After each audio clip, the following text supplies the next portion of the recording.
बता दीजिए, पूरा परिचय दे दीजिए।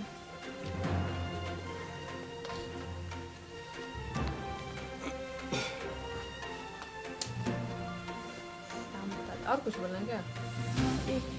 एक लाइन और बोलना। ठीक है, बोलिए। ठीक था, ठीक था ना? ठीक है। फिर भी मैंने पूरी चीज़ें सामने ला दी जितना जरूरी था।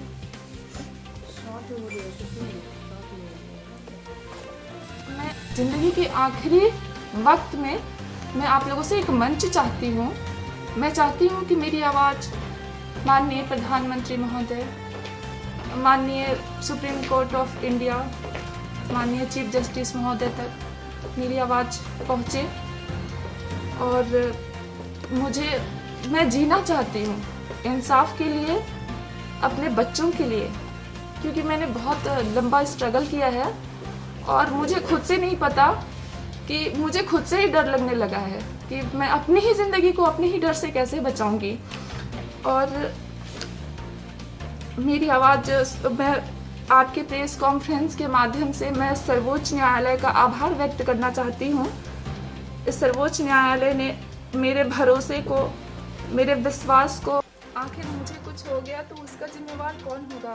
वो प्रशासन जिसने बचपन से लेकर आज तक मेरी ज़िंदगी बर्बाद कर दिया। पुलिस की पावर और दहशत क्या होती है उसने डरना सिखा दिया। पुलिस मेरी हत्या कराना चाहती है, उसका खौफ दिखाया।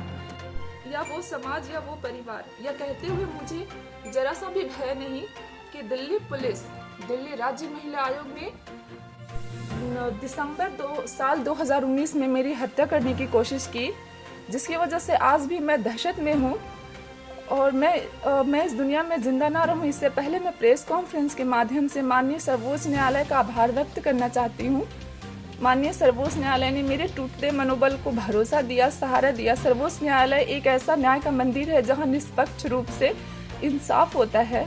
मैं बेहद सम्मान करती हूँ न्याय संविधान का, माननीय सर्वोच्च न्यायालय का। फाइलिंग सेक्शन से लेकर माननीय रजिस्ट्रार से लेकर के माननीय जस्टिस तक ने मेरे मनोबल को बढ़ाया है कि मैं भारत की पहली महिला हूँ जो बिना पढ़ी लिखी और सुप्रीम कोर्ट में आकर के मैंने अपना केस फाइल दर्ज कराया और उन्होंने भरोसा दिया। उसके बाद से मुझे सिक्योरिटी भी दिया गया कि मैं जीवित रहकर सही सलामत रह के इंसाफ पा सकूँ।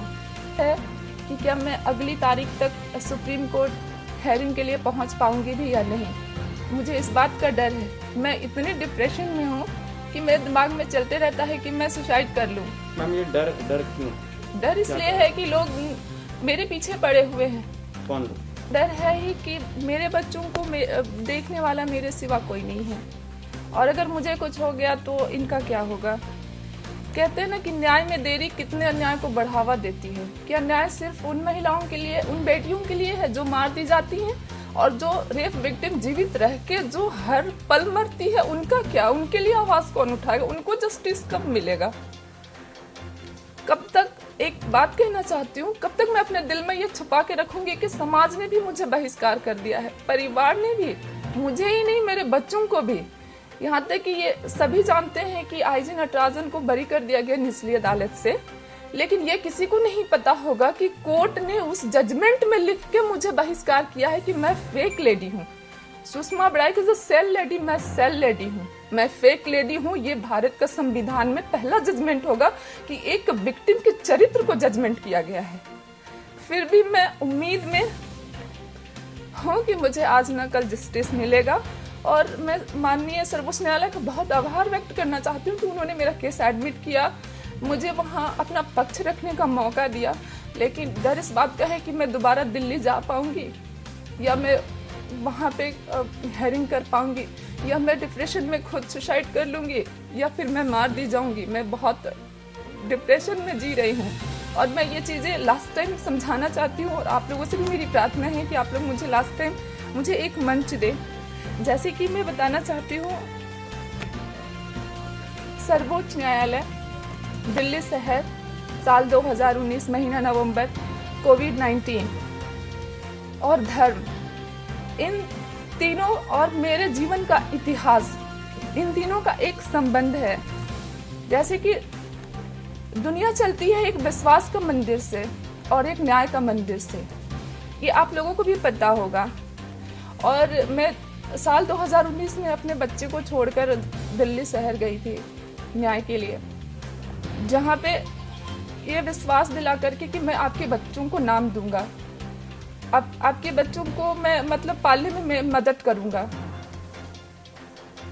क्योंकि मेरे जो 3 बच्चे हैं वो तीनों के पिता बलात्कारी हैं, और जिसमें कि एक हिंदू, दूसरा मुसलमान और तीसरा ईसाई।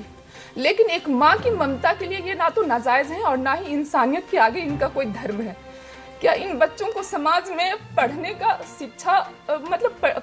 शिक्षा लेने का अधिकार नहीं है? इनको जीने का अधिकार नहीं है? इनको स्कूल से बहिष्कार कर दिया गया, इनके पिता नहीं है इसलिए इनको स्कूल से निकाल दिया गया।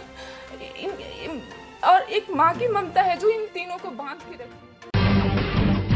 जब टूटती है आस, जब थकती है सांस, जब रूठते हैं अपने, मुंह मोड़ता है जमाना, जब अंगड़ाई लेता है संकल्प, फिर बनती है कहानी, बनते हैं अनमिट निशान। देखिए मेरे साथ संघर्ष की दास्तां।